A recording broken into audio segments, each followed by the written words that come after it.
Assalamualaikum warahmatullahi wabarakatuh. Halo semuanya, teman-teman semua. Di sini kami dari kelompok 3 akan mempresentasikan mengenai mata kuliah dari keamanan data dan blockchain. Sebelumnya, perkenalkan terlebih dahulu di sini kami beranggotakan 4 kelompok. Yang pertama ada Muhammad Nur Kafabi, yang kedua ada Muhammad Naufal Kaki, dan ada saya sendiri yaitu Desyuniar Nur Rahma, dan yang terakhir itu ada Jen Dini. Oke, di sini bakal ngebahas tentang apa sih itu Advanced Encryption Standard yang bakal dibacain oleh Nur Kafabi. Oke, sebelumnya nama saya Muhammad Kafabi. Nah, di sini tuh saya ingin menjelaskan apa itu Advanced Encryption Standard atau yang disebut AES. Jadi AES adalah algoritma enkripsi simetris yang diadopsi sebagai standar enkripsi oleh pemerintah Amerika Serikat. AES menggantikan data encryption standar dan dikenal karena keamanannya yang tinggi dan efisiensinya dalam berbagai aplikasi. Jadi di sini itu AES sering digunakan untuk mengamankan data digital dengan cara mengubah data aslinya menjadi data yang diacak-acak lah ibaratnya, kayak bisa jadi angka ataupun huruf-huruf yang lain. Nah, di sini contohnya itu seperti misal keamanan data rahasia misalnya. Jadi nanti output yang akan keluar itu jadinya kayak 7F 4 berapa sekian dan sampai selesai itu. Nanti yang menerimanya itu akan menerjemahkannya sendiri. Selain itu juga AES bekerja itu membagi data dalam menjadi blok-blok, yaitu biasanya itu ada 128 bit. Nah, selanjutnya bisa dijelaskan oleh teman saya. Oke, di sini saya akan menjelaskan mengapa AES menggantikan DES menjadi standar utama simetrik kriptografi. Pertama itu ada panjang kunci lebih kuat, mendukung kunci 128 bit, 192 bit, dan 256 bit yang jauh lebih tahan terhadap brute force.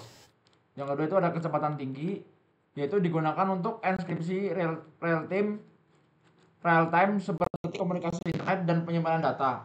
Yang ketiga itu ada efisiensi dan performa, yaitu dirancang untuk efisien di perangkat keras dan perangkat lunak, sehingga cocok untuk berbagai platform. Yang keempat itu ada struktur algoritma lebih modern, menggunakan struktur substitusi permutasi yang lebih kompleks dan tahan terhadap berbagai jenis serangan kriptografi. Terus selanjutnya, dukungan global dan standarisasi telah menjadi standar internasional dan digunakan secara luas oleh pemerintah, industri, dan organisasi keamanan.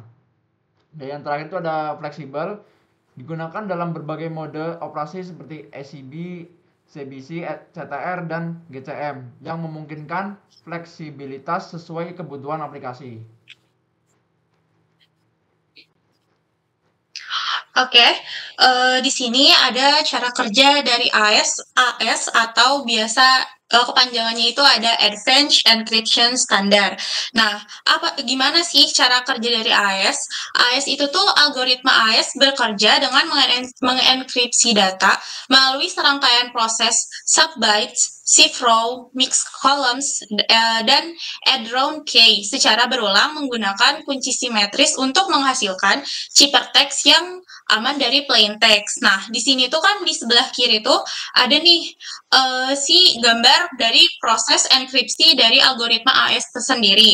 Jadi kan tadi juga udah dijelasin kan di sini tuh dia tuh terdiri dari 4 jenis transformasi bytes. Yang pertama kan subbytes, terus shift row, habis itu ada mixed column dan add round key, yang dimana dia tuh pada awal proses enkripsinya itu tuh di input yang telah dikopikan ke dalam state yang akan mengalami transformasi ke byte, yaitu yang namanya add-round key. Nah, terus habis itu dia itu state akan mengalami transformasi ke subbytes, kemudian ke shift row, kemudian ke mixed column, and add-round key secara berulang-ulang gitu kan. Tadi juga dibilang kan di sini tuh dia bakal secara berulang-ulang menggunakan kunci simetris untuk menghasilkan ciphertext yang aman dari plain text-nya itu sendiri.